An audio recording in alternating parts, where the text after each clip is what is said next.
ষষ্ঠ শ্রেণীর শিক্ষার্থীরা, এই ভিডিওতে তোমাদের নতুন গণিত বইয়ের অনুশীলনী 1.2 এর 3 নং প্রশ্নটির সমাধান দিব। তাহলে চলো দেখি 3 নং প্রশ্নটিতে কি লেখা রয়েছে।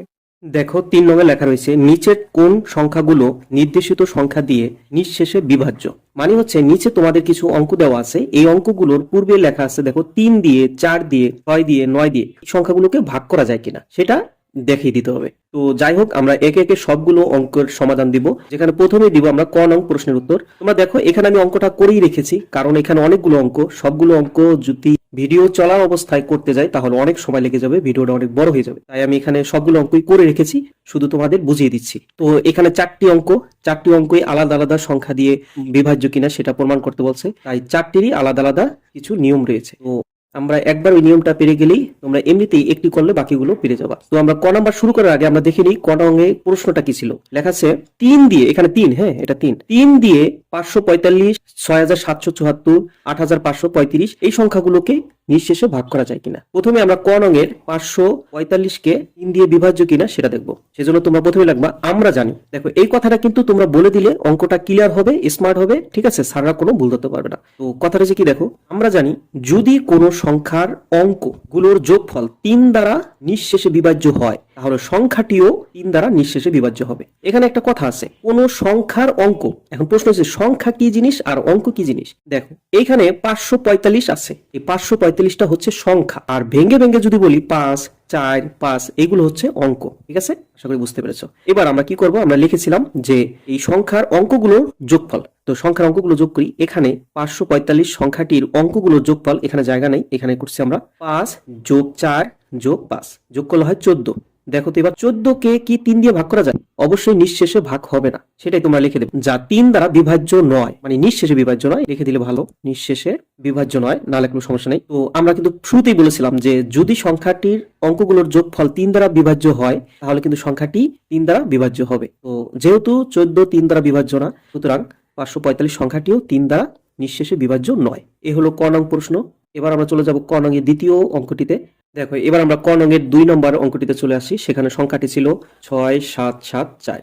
আর তোমরা যদি প্রথমটা একটু মনোযোগ সহকারে শোনো তাহলে দ্বিতীয়টায় এত কথা বলার দরকার নেই, যেহেতু 3 দিয়েই বিভাজ্য, একই নিয়ম।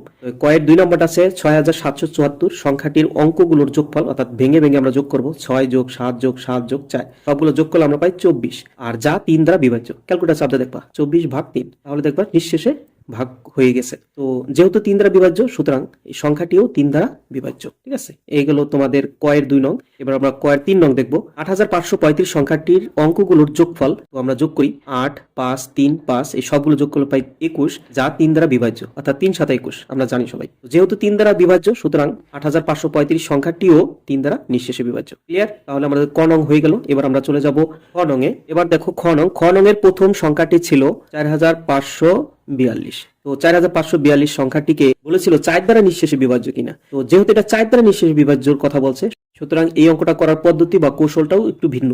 যেমন দেখো আমরা জানি যদি কোনো সংখ্যার একক ও দশক স্থানীয় অঙ্ক দ্বারা গঠিত সংখ্যাটি 4 দ্বারা বিভাজ্য হয় তাহলে ওই সংখ্যাটিও 4 দ্বারা নিঃশেষে ভাগ হবে। অর্থাৎ একক স্থান এবং দশক স্থান, এটা বলতে তোমরা তো সবাই জানো যে আমরা একক দশক গোনা শুরু করি ডান দিক থেকে। একক দশকের ঘর হচ্ছে 2 আর দশকের ঘরে রয়েছে 4। তো একক আর দশক স্থানের অঙ্ক দ্বারা গঠিত, এবার কিন্তু যোগ বলে নাই, বলছে এই দুইটা এক জায়গায় পাশাপাশি রাখলে কত হয় দেখো তো, পাশাপাশি রাখলে 4 আর 2 42। তো এই 42 সংখ্যাটি 4 দ্বারা বিভাজ্য কিনা সেটা দেখতে হবে। তো তাই তোমরা লিখবে এখানে 4542 সংখ্যাটি একক ও দশক স্থানীয় অঙ্কদ্বয় দিয়ে গঠিত সংখ্যাটি হচ্ছে 42, যা 4 দ্বারা নিঃশেষে বিভাজ্য না। ঠিক আছে, তো যেহেতু এটা 4 দ্বারা নিঃশেষে বিভাজ্য না সুতরাং 4542 সংখ্যাটিও 4 দ্বারা বিভাজ্য নয়। ক্লিয়ার? এবার আমরা চলে যাব ক্ষয়ের 2 নং।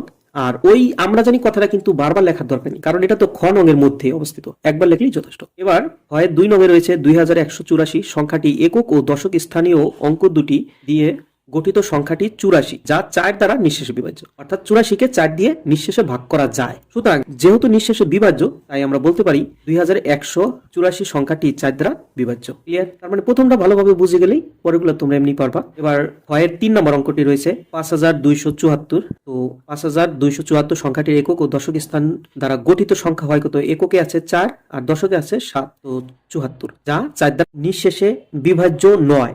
যেহেতু 74-কে 4 দ্বারা নিঃশেষে ভাগ করা যায় না, তাই আমরা বলতে পারি সংখ্যাটি 4 দ্বারা নিঃশেষে বিভাজ্য নয়। তো এইগুলো খ নং অঙ্কগুলোর সমাধান। এবার আমরা চলে যাব গ নং এ। গ নং এ চেয়েছিল 6 দিয়ে বিভাজ্য কিনা। তো প্রথম সংখ্যাটি ছিল 2184।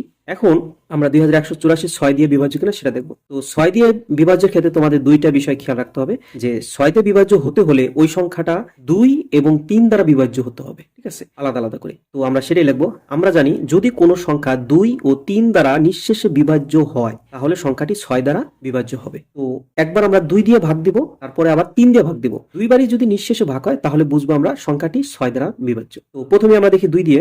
2184 সংখ্যাটির একক স্থানীয় অঙ্ক আছে 4, অর্থাৎ প্রথমে আছে বাম দিক থেকে 4 একক স্থানে। তো আমরা জানি একক স্থানীয় অঙ্কটা যদি জোড় সংখ্যা হয় সেটা 2 দিয়ে সবসময় ভাগ যাবে, অর্থাৎ জোড় সংখ্যাকে জীবনভরই 2 দিয়ে ভাগ করা, অর্থাৎ জোড় সংখ্যাকে সবসময় 2 দিয়ে ভাগ করা যায়, এটা আমরা সবাই জানি। তো সেটাই লিখবা যে একক স্থানীয় অঙ্কটি 4, যা একটি জোড় সংখ্যা এবং সেটা 2 দ্বারা বিভাজ্য। তো দেখা হয়ে গেল 2 দিয়ে। এবার আমরা দেখবো 3 দ্বারা নিঃশেষে ভাগ হয় কিনা। দেখো 2184 সংখ্যাটির অঙ্কগুলো যোগফল আমরা কিন্তু 3 দিয়ে কিভাবে বের করতে হয় সেটা কিন্তু তোমাদের প্রথমেই ক নং এ দেখিয়েছি, তো সেটা আর বলার দরকার নেই। এই সংখ্যাগুলোর অঙ্কগুলো যোগফল অর্থাৎ 2, 1, 8, 4 এই সবগুলো যোগ করলে আমরা পাই 15, যা 3 দ্বারা বিভাজ্য, কারণ 15-কে 3 দ্বারা নিঃশেষে ভাগ করা যায়। যেহেতু ভাগ করা যায় সুতরাং 2184 সংখ্যাটি 6 দ্বারা বিভাজ্য হবে, ঠিক আছে। এই গেল গয়ের 1 নং অঙ্কের সমাধান। এবার আমরা চলে যাব গয়ের 2 নম্বরে। তো একের মতোই আবার দেখো গয়ের 2 নং এ রয়েছে 1074 সংখ্যাটির একক স্থানীয় অঙ্ক হচ্ছে 4, যা 2 দ্বারা বিভাজ্য, অর্থাৎ এবারও জোড়। আবার 1074 সংখ্যাটির অঙ্কগুলো পাশাপাশি বসিয়ে যদি আমরা যোগ করি 1 0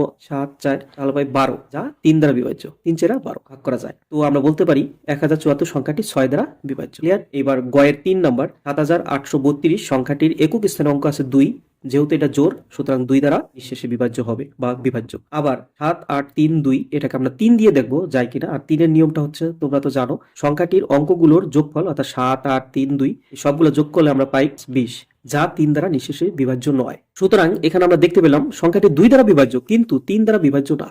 তাহলে আমাদের এই সংখ্যাটিও 6 দ্বারা বিভাজ্য হবে না, কারণ 2টা দিয়ে নিঃশেষে ভাগ করা যেতে হবে। যদি একটিও না যায় তাহলেও এটা নিঃশেষে বিভাজ্য হবে না। ক্লিয়ার। ওকে, এবার আমরা চলে যাব ঘ নং এ। এবার দেখো ঘ নং এ চেয়েছিল 9 দিয়ে বিভাজ্য কিনা। তো তোমাদের একটা কথা বলে রাখি, 9 আর প্রথমে ক নং এ বলেছিল 3 দিয়ে বিভাজ্য কিনা, এই দুইটা একই নিয়মে, ঠিক আছে। 3 এর জায়গায় শুধু 9। তো তোমাদের মনে অবশ্যই আছে, সেটাই আমরা লিখবো। আমরা জানি যদি কোনো সংখ্যার অঙ্কগুলোর যোগফল অর্থাৎ ওই অঙ্কগুলো একটা একটা করে যোগ করলে 9 দ্বারা নিঃশেষে বিভাজ্য যদি হয় তাহলে সংখ্যাটিও 9 দ্বারা নিঃশেষে বিভাজ্য হবে, অর্থাৎ 3 এর মতোই। 3 এর জায়গায় শুধু 9 লিখছি আমি, ঠিক আছে, নিয়ম একই। তো ঘয়ের 1 নং এ রয়েছে 5075। এই সংখ্যাটির যে অঙ্কগুলো আছে সেগুলো আমরা যোগ করব। 5 0 7 5 এই সবগুলো যোগ করলে আমরা পাই 17, যা 9 দ্বারা বিভাজ্য নয়। তো যেহেতু এটা নিঃশেষে বিভাজ্য নয় সুতরাং সংখ্যাটিও 9 দ্বারা বিভাজ্য নয়। ক্লিয়ার। তো একই নিয়মে ঘয়ের 2 এখানে 1737 সংখ্যাটির অঙ্কগুলোর যোগফল আবার যোগ করো। 1 7 3 7 এগুলো যোগ করলে আমরা পাই 18, যা 9 দ্বারা বিভাজ্য, কারণ আমরা জানি 9 দ্বিগুণ 18, তো নিঃশেষে ভাগ করা যায়।